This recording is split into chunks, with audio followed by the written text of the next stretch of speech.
আপনারা আমাদের পূর্ববর্তী বক্তাদের মুখ থেকে শুনেছেন কি দাবিতে আমরা এখানে দাঁড়িয়েছি। গত 11 জুন 26-27 অর্থ বছরের যে বাজেট, সেই বাজেট প্রস্তাবিত যে বাজেট, সেই বাজেট পেশ করা হয়েছে। বিশাল অঙ্কের যে বাজেট, সেই বাজেট আমাদের সামনে এসেছে। আমরা জানি 9,38,000 কোটি টাকার বাজেট। টাকার অঙ্কে একজন সাধারণ মানুষকে যদি সেটা ভাবতে দেওয়া হয় তাহলে বিশাল এত টাকা।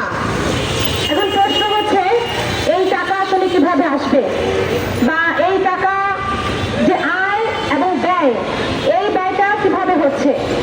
আমরা যদি দেখি এই 9,38,000 কোটি টাকার যে বাজেট, সেই বাজেটে আয় ধরা হয়েছে সেখানে 7,95,000 কোটি টাকা সেখানে আয় হবে। তাহলে স্বাভাবিক অর্থেই সেখানে আয়। তাহলে আমি তো প্রস্তাবিত বাজেট পেশ করছি 9,38,000 কোটি টাকা, তাহলে এখানে আমার ঋণ থেকে যায় সেখানে 2,43,000 কোটি টাকা। তাহলে এই ঋণ কাকে দিতে হবে? খুবই সহজ এবং একটা সাধারণ প্রশ্ন। এই ঋণ দিতে হবে আমাদের দেশের সাধারণ মানুষের।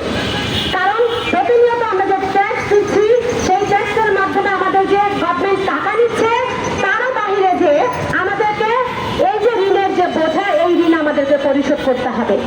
সংগ্রামী বন্ধুগণ, আমরা এই ঋণ পরিশোধ করতে গিয়ে সরকার যখন বিভিন্ন দেশ বিদেশ থেকে লোন করবে, সেই লোন বাবদ আমাদের সুদ দিতে হবে সেখানে 1,00,000 কোটি টাকা, সেখানে আমাদেরকে লোন পরিশোধ করতে হবে।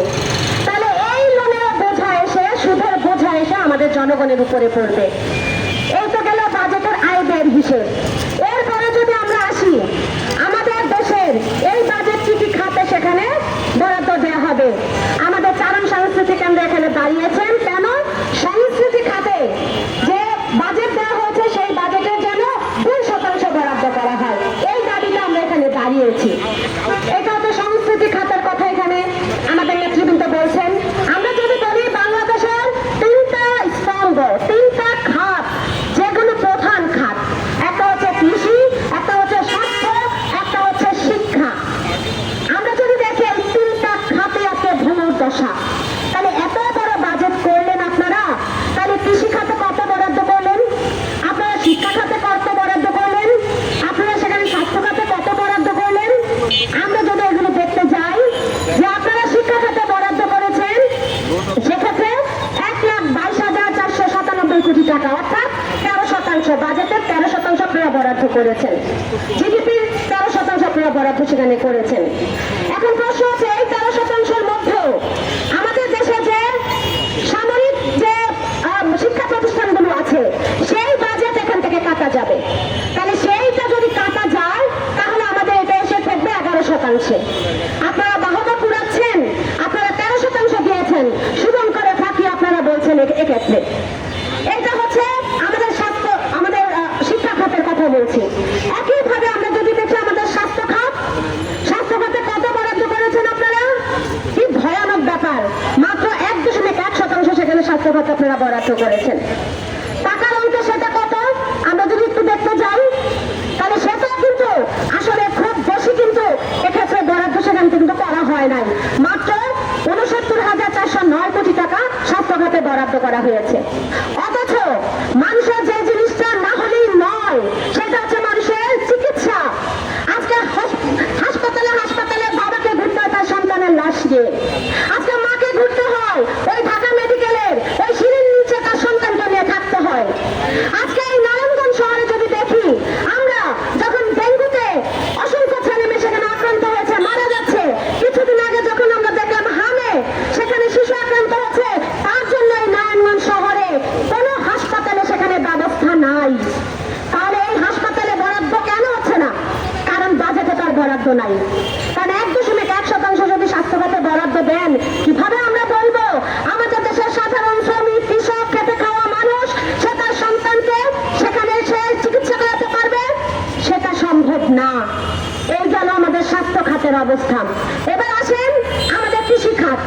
আমরা যারা খেয়ে পরে দিন এনে দিন খাই, আমাদের শ্রমজীবী মানুষরা এমনও আছে বাংলাদেশে 3 বেলা খেতে পারে না, অথচ উন্নয়নের জোয়ারে আমাদের দেশ ভাসছে।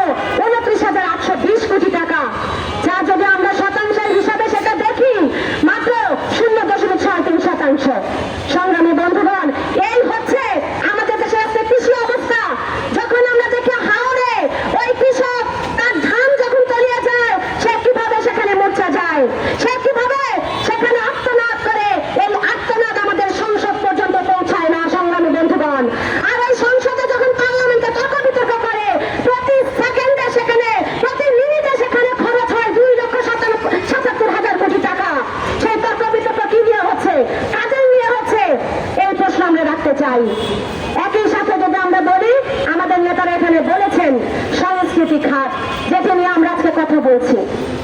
সেই সংস্কৃতি খাতে কত বরাদ্দ করা হয়েছে? 826 কোটি টাকা, অর্থাৎ 0.09% বরাদ্দ করা হয়েছে।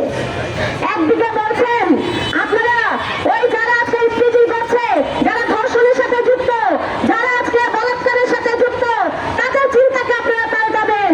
আরেকদিকে যে সংস্কৃতির চর্চা করবে, যে সংস্কৃতি চর্চার মধ্য দিয়ে মানুষ তার মূল্যবোধ তৈরি করবে, যে সংস্কৃতির মধ্য দিয়ে একজন শিশু কিশোর সে মেধাবী হয়ে উঠবে, সে বিকশিত জীবন পাবে, সেই সংস্কৃতি চর্চার জন্য আজকে স্কুল, কলেজ, বিশ্ববিদ্যালয়ে কোথাও কোনো আয়োজন নাই। কারণ থাকবে কিভাবে? মাত্র 0.9% এখানে বরাদ্দ করা হয়েছে। তাহলে এই হচ্ছে আজকে আমাদের বাজেটের অবস্থা। তাহলে বাজেটে বরাদ্দ কার জন্য বেশি? প্রতিরক্ষা খাতের জন্য, আইন শৃঙ্খলা বাহিনীর জন্য, ওই র্যাব, পুলিশ, আর্মিদের জন্য, ওই আমরা বোয়িং বিমান কিনে আনবো তার জন্য। তাহলে আমার দেশের আজকে সমস্ত কিছুকে আপনারা নকশাত করে দিয়ে আজকে প্রতিরক্ষাকে আপনারা অনুৎপাদনশীল খাতে আপনারা আজকে বরাদ্দ বৃদ্ধি করছেন। সংগ্রামী বন্ধুগণ, সেই জায়গা থেকে আমরা বলতে চাই, এই যে আমাদের যে 26 বছরে বাজেট দেওয়া হয়েছে, প্রস্তাবিত বাজেট, এই বাজেট হচ্ছে একটা ধনীদের বাজেট, এই বাজেট হচ্ছে বড়লোকের বাজেট, এই বাজেট হচ্ছে গরিবকে শোষণ করার বাজেট। তাই আমরা বলতে চাই, এই বাজেটকে সংশোধন করে যে বাজেট সামনে পেশ করা হবে, সেই বাজেটে আপনারা এই যে যেই খাতগুলোর মধ্যে দিয়ে বাংলাদেশ টিকে আছে সেগুলোকে আপনারা বরাদ্দ বাড়ান। সেই কথাটি আমরা আজকে চারণ সহ আমাদের দল সহ অন্যান্য আমাদের যে অঙ্গ সংগঠন আছে আমরা এই কথাগুলি বলতে চাই। সংগ্রামী বন্ধুগণ, সেই জায়গা থেকে আমি আমার বক্তব্য দীর্ঘায়িত করবো না, আমাদের পরবর্তী নেতৃত্ব তারা আলোচনা করবেন। আমি পুনর্বার আবারও দাবি করতে চাই সরকারের কাছে, মাননীয় প্রধানমন্ত্রী তারেক রহমানের কাছে আমরা বলতে চাই, এখনো আমরা আপনাদের উপর আস্থা রাখতে চাই। তাই এই বাজেটের মধ্যে দিয়ে আপনারা সেটা আপনার সেই প্রতিফলন ঘটান। সংগ্রামী বন্ধুগণ, তাই